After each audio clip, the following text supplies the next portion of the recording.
Les mouvements mixtes, qu'est-ce que c'est? Rencontrons Ibrahim, Rina et Patrice. Dans ce bus, qui sont-ils? Impossible de le savoir pour le moment.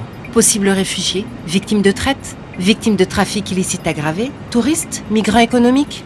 Ibrahim est un étudiant. Il rêve de pouvoir devenir médecin et a décidé de quitter sa petite ville dans un pays de la région stable mais pauvre qui offre peu de perspectives pour son avenir. Mais il va se retrouver à la frontière dans une embuscade provoquée par des hommes armés qui vont lui prendre toutes ses économies. Ils le kidnappent. Il va se retrouver prisonnier. Mais il va réussir à s'enfuir et échapper aux violences. Son errance va le conduire par chance vers un leader communautaire local qui va l'orienter vers un centre d'accueil des migrants. Qui est Ibrahim? Ibrahim est un migrant économique à la recherche d'opportunités pour étudier et améliorer ses conditions de vie.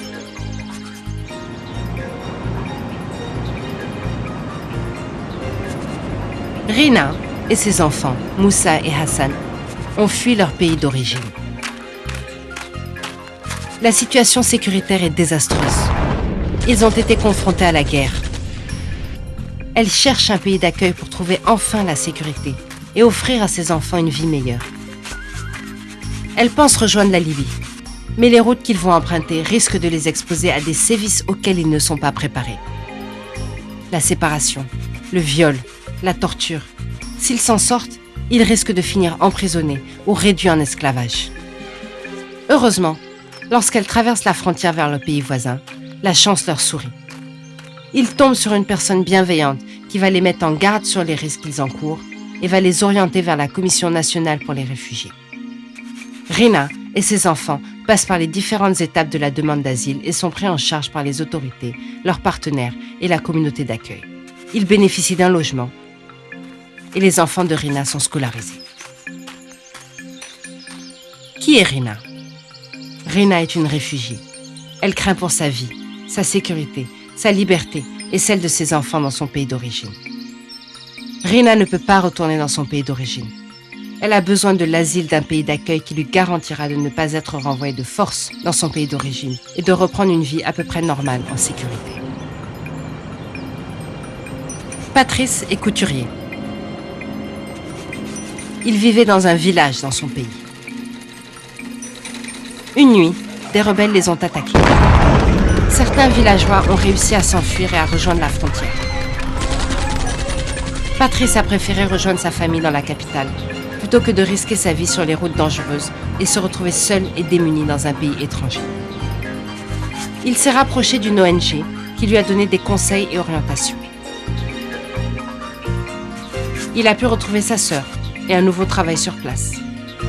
Avec la détériorisation sécuritaire dans le pays, Patrice n'a plus beaucoup de clients et les tissus coûtent de plus en plus cher. Devant son atelier, Patrice voit chaque jour les bus transportant les candidats à l'immigration passer. Il se pose plusieurs questions. Devrait-il tenter l'Europe lui aussi et risquer d'être dans l'irrégularité? Exploité dans les champs comme son cousin Étienne? Réussira-t-il, comme son ami Michel, à développer une activité économique une fois en Europe et subvenir à ses besoins? Doit-il tenter cette traversée périlleuse, comme l'a fait son voisin depuis disparu Ali, pour enfin retrouver sa bien-aimée? Sera-t-il balayeur dans une ville d'Europe? Ou finira-t-il dans la rue? Ou au contraire, sera-t-il bien accueilli? Un jour, il monte dans le bus de Rina et Ibrahim pour rejoindre le nord du pays et éventuellement traverser la frontière vers un pays voisin afin de travailler dans une plantation. Qui est Patrice? Patrice est une personne déplacée à l'intérieur de son pays à cause d'un conflit. Certaines personnes déplacées à l'intérieur de leur pays sont parfois amenées à rejoindre les mouvements mixtes vers d'autres pays.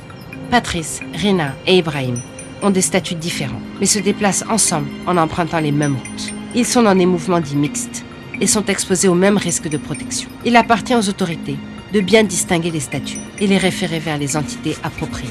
Pour plus d'informations sur les droits et obligations d'Ibrahim, Rina et Patrice, visitez les sites du HCR et d'autres acteurs clés des mouvements mixtes autour d'eux.